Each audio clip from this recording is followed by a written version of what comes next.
A custody battle is supposed to end with a judge's decision. A courtroom. A final order. But prosecutors said this one ended in silence. On the morning of July 18, 2014, Dan Markel took his two young sons to preschool. Then he drove home. He had no way of knowing that someone had allegedly traveled hundreds of miles to find him.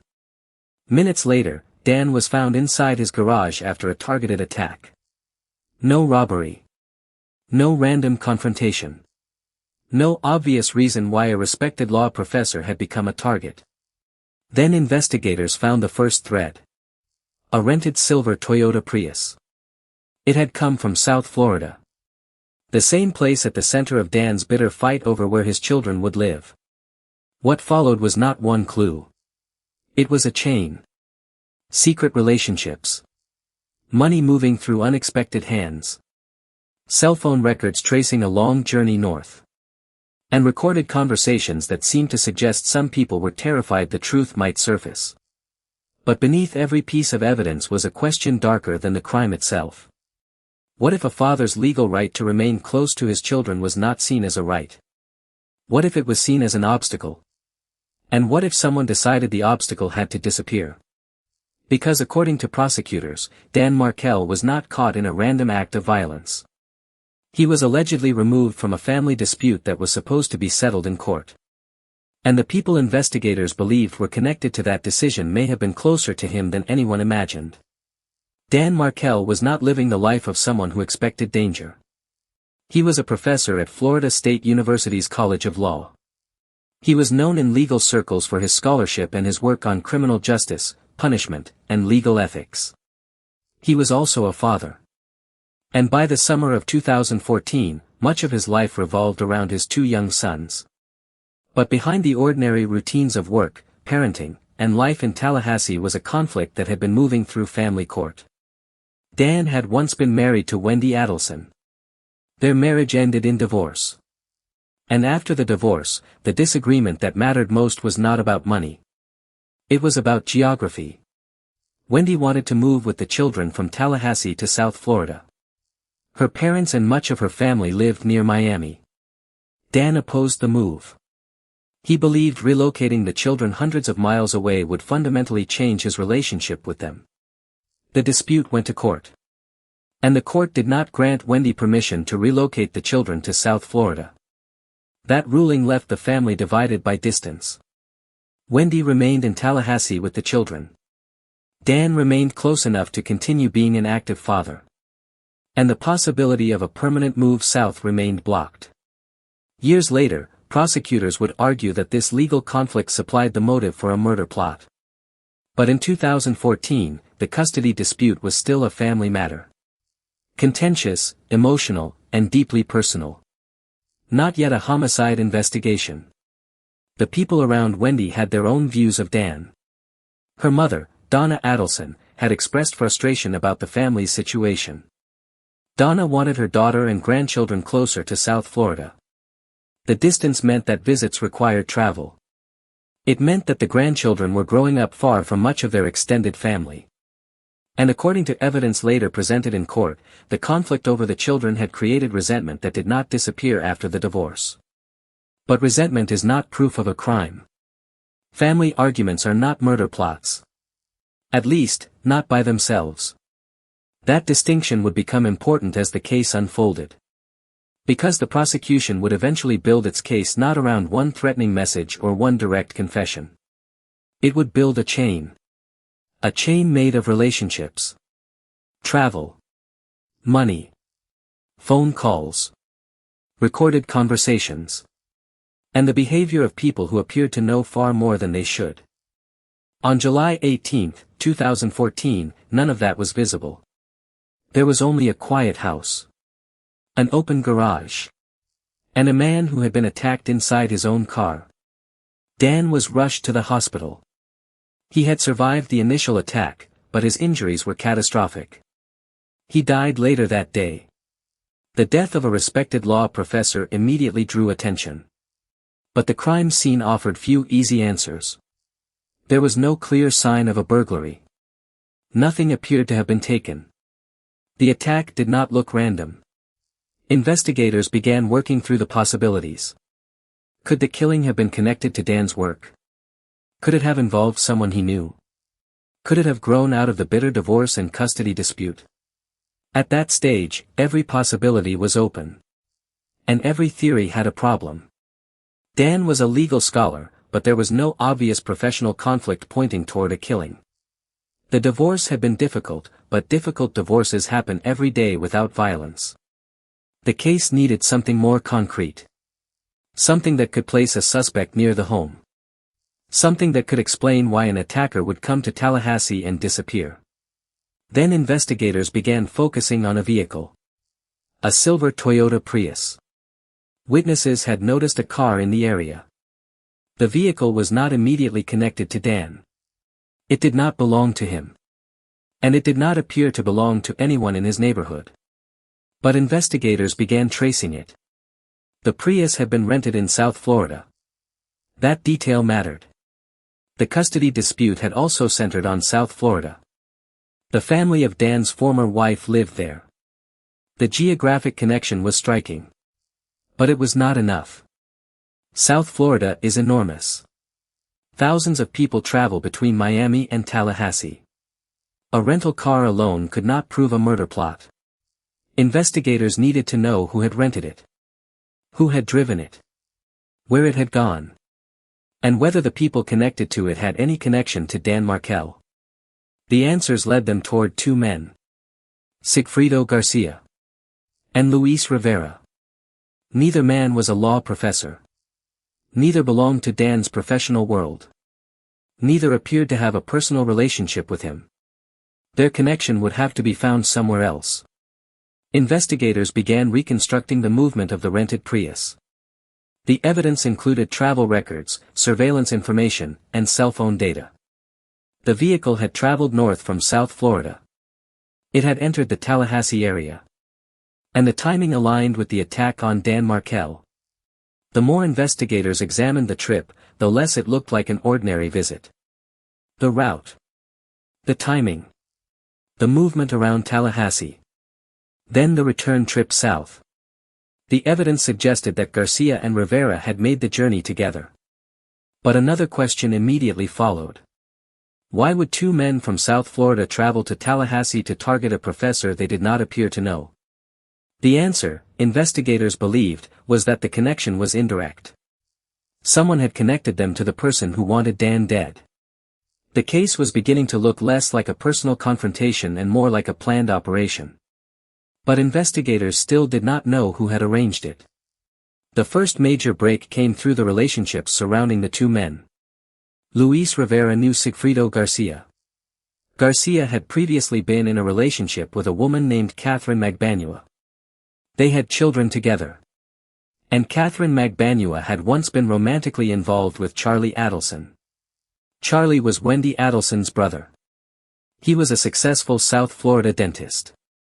Suddenly, the separate pieces of the case appeared to form a possible path. The former wife's brother. The brother's former girlfriend. The former girlfriend's former partner. And the men connected to the rented Prius. But a possible path is not proof. Relationships can create suspicion without establishing criminal responsibility. The investigation needed evidence that something had moved through that network. A message. A payment. A call. A meeting. Something that could show the relationships were connected to the killing. That evidence would emerge gradually.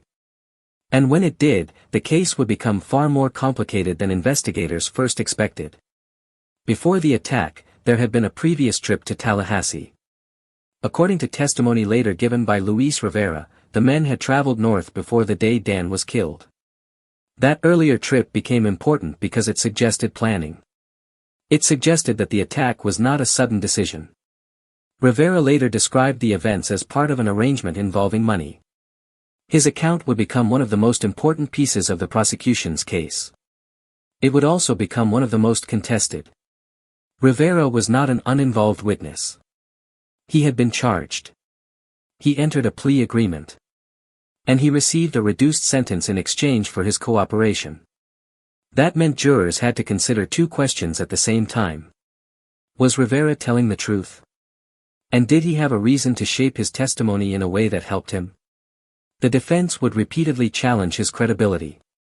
His testimony could not be accepted simply because he had taken an oath. It had to be measured against independent evidence. That is where the rental car mattered. The travel records mattered. The cell phone evidence mattered. The financial records mattered. The case did not depend on Rivera alone. The prosecution argued that his account fit a much larger pattern. Rivera eventually pleaded guilty to second-degree murder. He was sentenced to 19 years. He then became a cooperating witness. His testimony helped prosecutors describe how the alleged arrangement had worked. According to the state's theory, Catherine Magbanua had acted as the bridge. She connected Charlie Adelson to Garcia. Garcia was connected to Rivera. And the alleged plan moved through those relationships. The prosecution argued that the killing had been arranged for approximately $100,000. But even that figure required context. Money does not carry a label explaining its purpose.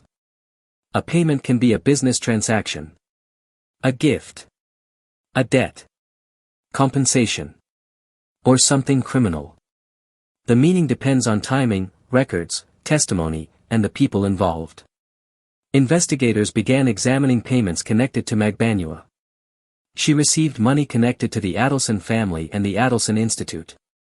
The prosecution argued that the payments were connected to the alleged murder arrangement. The defense challenged that interpretation. The question became: why was Magbanua receiving the money? And what, if anything, did the payments have to do with Dan Markel? The state argued that the timing was no coincidence. The defense argued that the prosecution was assigning a criminal meaning to financial activity that could be explained another way. The jury would eventually have to decide. But before that decision came another major development. Investigators had begun listening. Not to the men in the rented Prius.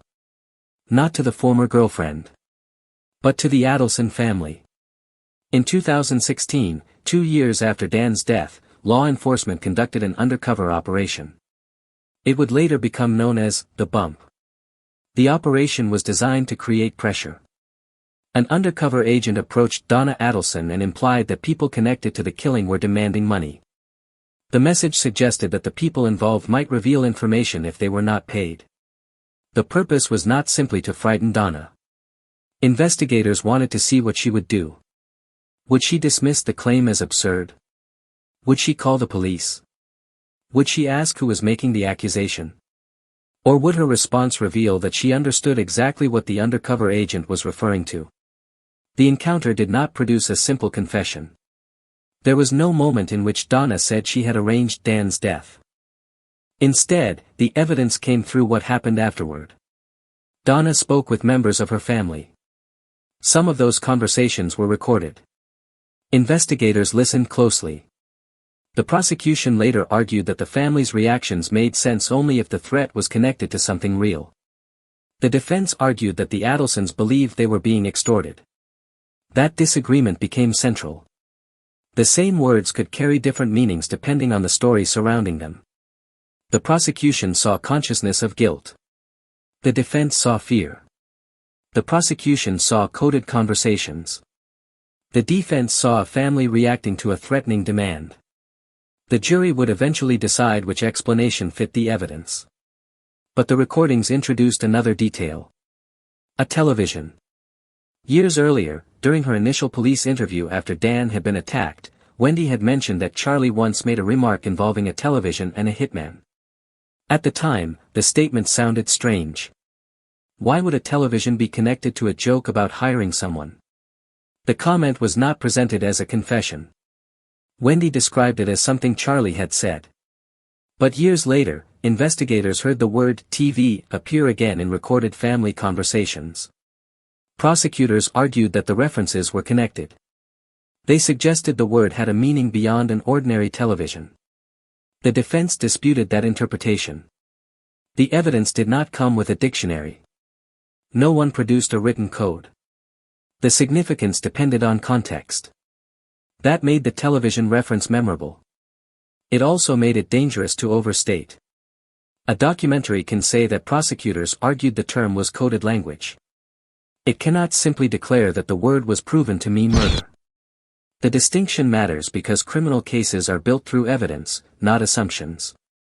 As investigators worked through the recordings, the family at the center of the custody dispute came under increasing scrutiny. But one person remained especially difficult to place. Wendi Adelson. She had been Dan's former wife. The custody dispute directly affected her. Dan's death removed the legal obstacle preventing the children from relocating. And her movements on the morning of the attack raised questions. On the day Dan was killed, Wendi drove in the area near his home.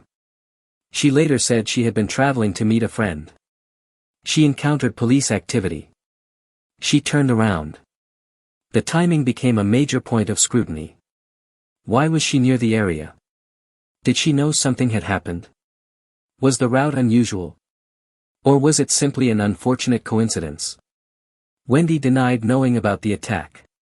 She said she did not know Dan had been harmed when she encountered the police presence.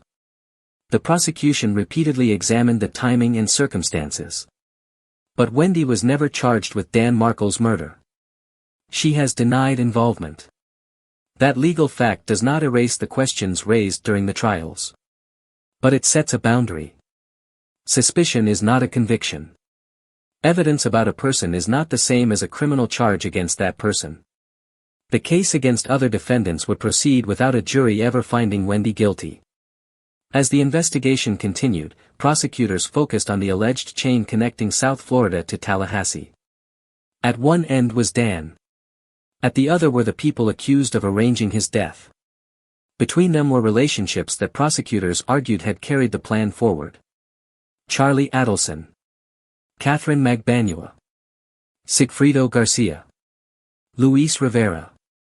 The first major criminal trial involving the alleged intermediaries and attackers brought the case into public view. Sigfrido Garcia went to trial. The prosecution presented evidence connecting him to the Tallahassee trip. The rented Prius became a central piece of the story. So did the travel evidence. So did the testimony about the alleged arrangement. Garcia was convicted of first-degree murder and conspiracy. He received a life sentence. The conviction established that a jury accepted the state's case that Garcia had participated in the planned killing. But it did not answer every question. Who had hired him? Who had supplied the money? Who had created the connection between the people in South Florida and the attack in Tallahassee? The next defendant was Catherine Magbanua. Her role was more difficult to explain. She was not accused of being the shooter. She was not accused of driving the getaway car. The prosecution described her as the liaison. The person who connected Charlie Adelson to the men who carried out the attack. Her relationships made that theory possible. She had been involved with Charlie. She had children with Garcia. The prosecution argued that she stood at the center of the network. But relationships alone were not enough. The state needed to show that the relationships had been used to arrange the killing. The financial evidence became important. The phone evidence became important. Rivera's testimony became important. The timing of events became important. Magbanua's first trial ended in a mistrial. The jury could not reach a unanimous verdict. That result mattered. It showed that the evidence was not simple. The state's theory had not immediately persuaded every juror. A mistrial is not an acquittal. It does not mean the defendant has been found innocent. But it also is not a conviction. The case remained unresolved. Prosecutors decided to try Magbanua again. At the second trial, the state presented its theory once more. The prosecution argued that Magbanua had helped connect Charlie to Garcia and Rivera. The defense challenged the credibility of the witnesses and the interpretation of the financial evidence. The jury eventually convicted Magbanua of first-degree murder, conspiracy, and solicitation. She received a life sentence along with additional penalties. The second conviction moved the investigation closer to the Adelson family. The state had now secured convictions against the alleged shooter and the alleged intermediary. The remaining question was whether the evidence could establish who had commissioned the killing. That question led directly to Charlie Adelson. Charlie had long been part of the public discussion surrounding the case. He was Wendy's brother. He had a relationship with Magbanua. And the prosecution argued that he had the money and the connections necessary to arrange the alleged plot. But Charlie had not been convicted. He had not been found guilty. For years, the case against him remained a theory supported by the evidence gathered in the earlier prosecutions. Then, in April 2022, Charlie Adelson was arrested. He was charged with first-degree murder, conspiracy to commit murder, and solicitation to commit murder. The case had entered a new stage. The prosecution now had to prove that Charlie was not merely connected to people involved in the crime. They had to prove that he had knowingly participated in arranging it. Charlie's trial began in 2023. The state presented the jury with the custody dispute. The relationships. The financial evidence. The recorded conversations. The undercover operation. The testimony of Luis Rivera. The prosecution argued that the pieces formed one story. Dan Markel stood in the way of Wendi relocating the children to South Florida. Donna wanted her daughter and grandchildren closer. Charlie had access to money. Magbanua connected Charlie to Garcia. Garcia and Rivera traveled to Tallahassee. Dan was killed. Money moved afterward. And years later, the family's recorded conversations revealed fear about exposure. The prosecution argued that the pattern was too complete to be coincidence. But Charlie offered a different explanation. He testified in his own defense. His account was that he had been the target of an extortion scheme. According to Charlie, the people connected to the killing had demanded money from him after Dan's death. He argued that he had paid because he believed they were threatening him. The defense said the prosecution had reversed the story. Charlie was not the person who arranged the killing. He was the person being exploited by those who had carried it out. The defense argued that the recorded conversations should be understood through that lens. The family was not reacting to guilt. They were reacting to extortion. The question for the jury was not whether the extortion story was possible.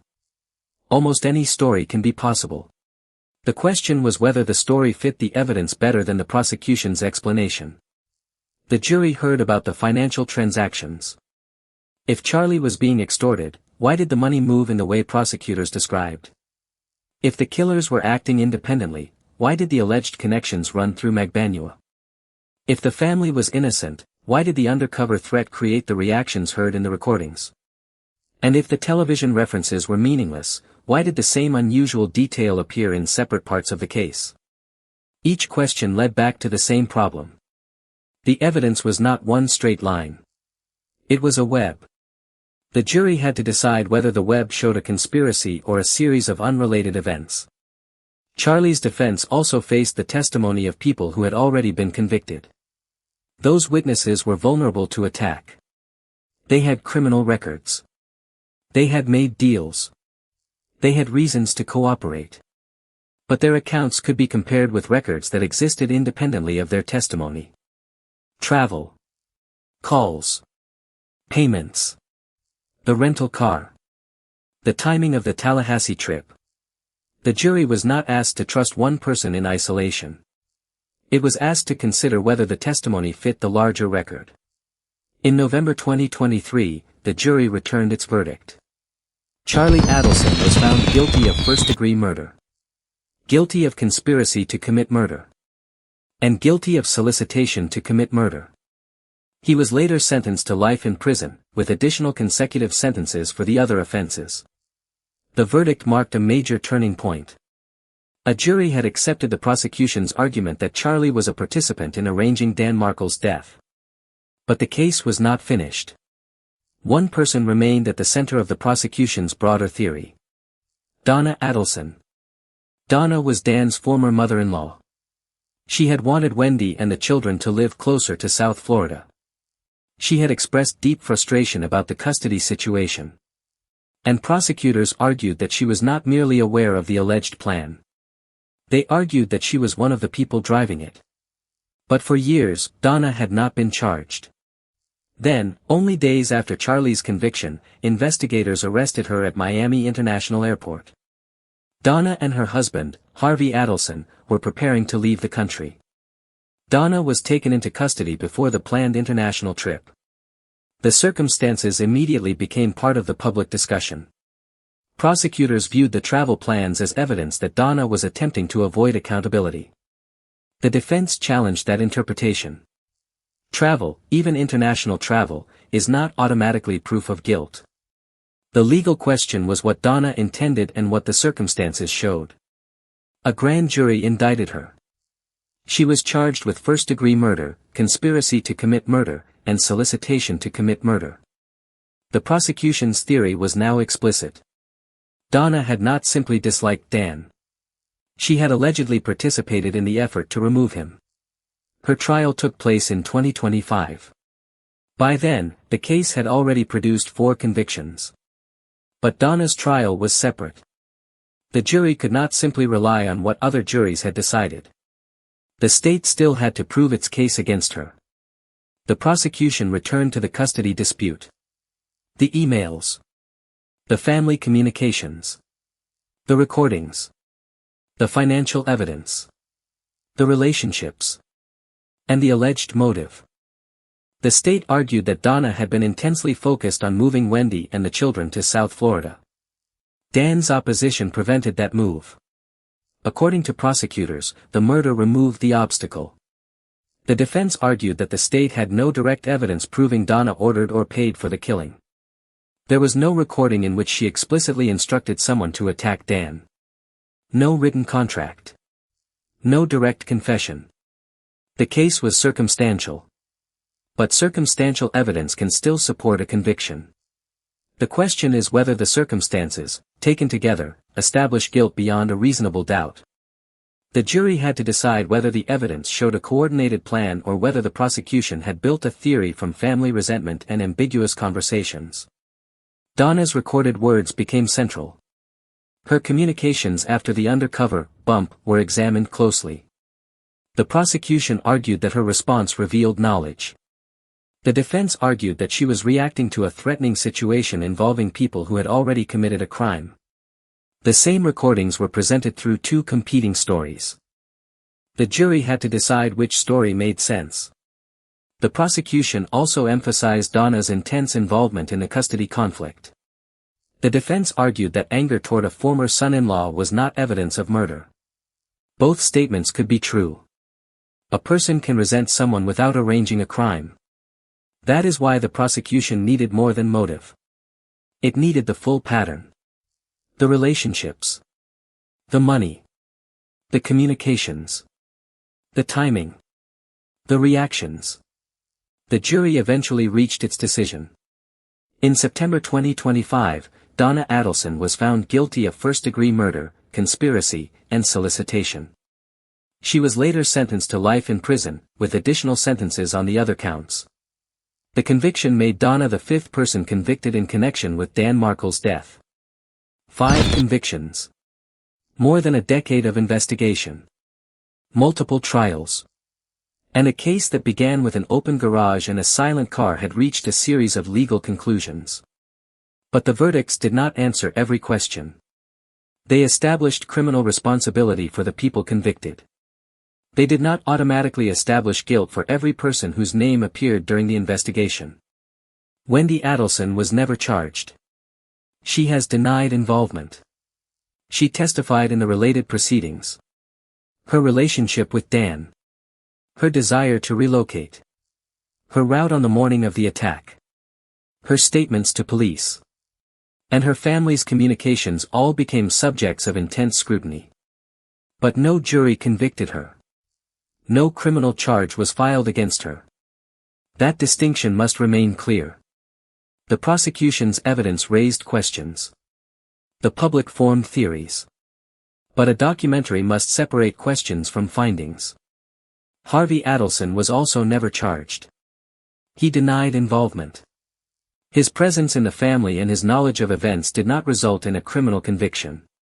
The case produced an extraordinary number of courtroom revelations. But not every mystery was resolved through a verdict. Even after the convictions, the case continued through appeals. Charlie Adelson challenged his conviction. His defense raised legal issues involving the jury, pretrial publicity, and evidentiary rulings.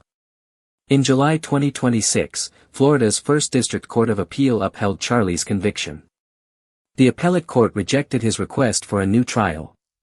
The ruling did not rewrite the evidence. It reviewed whether legal errors required the conviction to be overturned.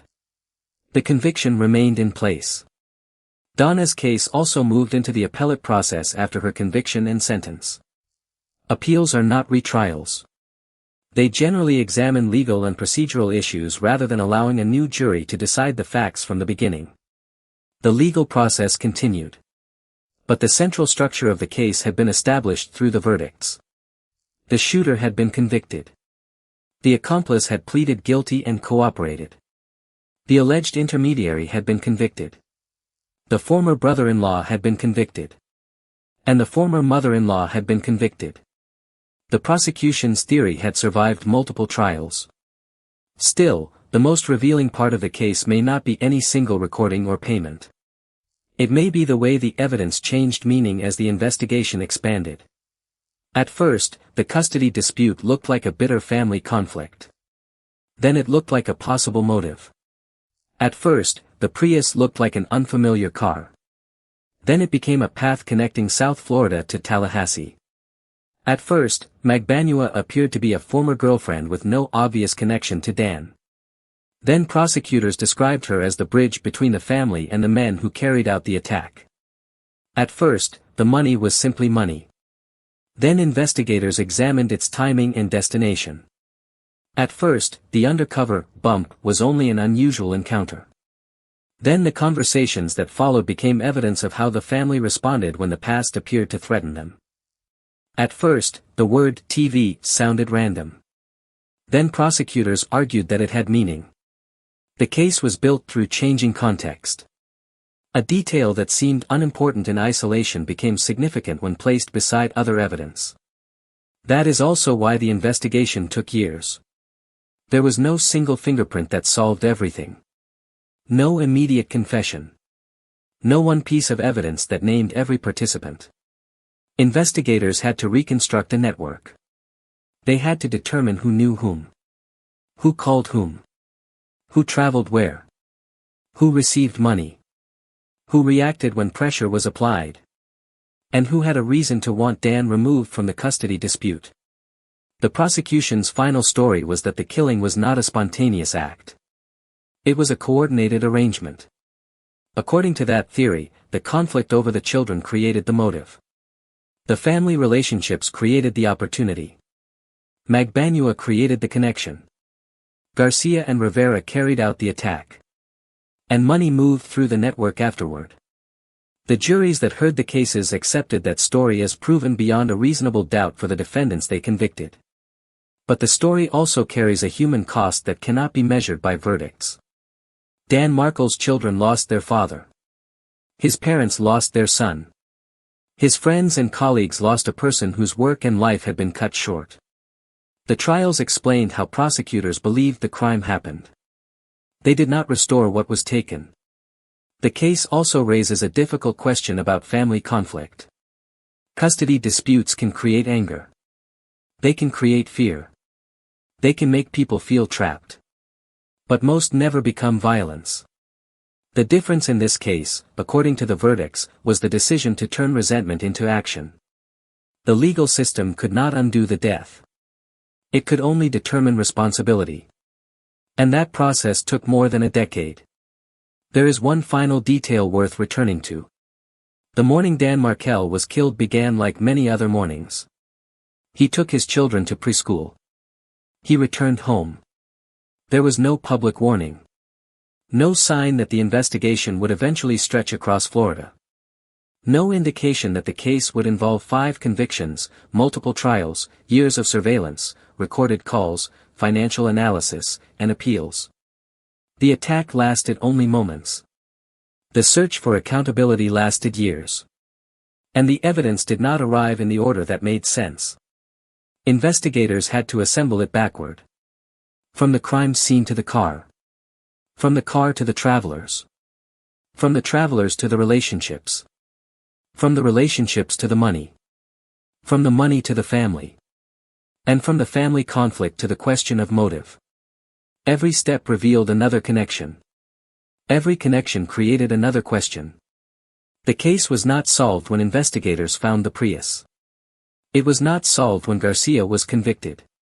It was not solved when Magbanua was convicted. Each verdict answered part of the story and exposed another layer. The prosecution's case ultimately described a chain. But chains are only as strong as the links connecting them. The juries concluded that the links held. The travel evidence supported the witness accounts. The financial evidence supported the alleged arrangement. The relationships explained how the people involved could reach one another.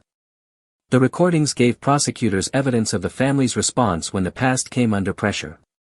And the custody dispute explained why Dan Markel had become the center of the alleged plot.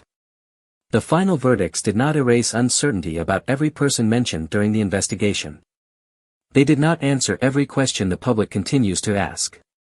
But they established the legal responsibility of the people convicted. And they transformed the story from an unsolved attack into one of the most extensively litigated murder-for-hire cases in modern Florida history.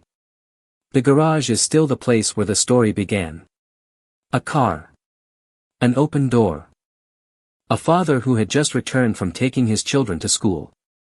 But the evidence eventually carried investigators far beyond that driveway. But the case also leaves a final warning. The most important evidence is not always the loudest. Sometimes it is a rental car. A payment. A phone call. An unexpected phrase. A reaction recorded after someone believes the past is about to return. On their own, those details may appear ordinary. Together, they can reveal a story that no one expected. And in the Dan Markel case, the story began with silence. Then, piece by piece, the evidence gave that silence a voice.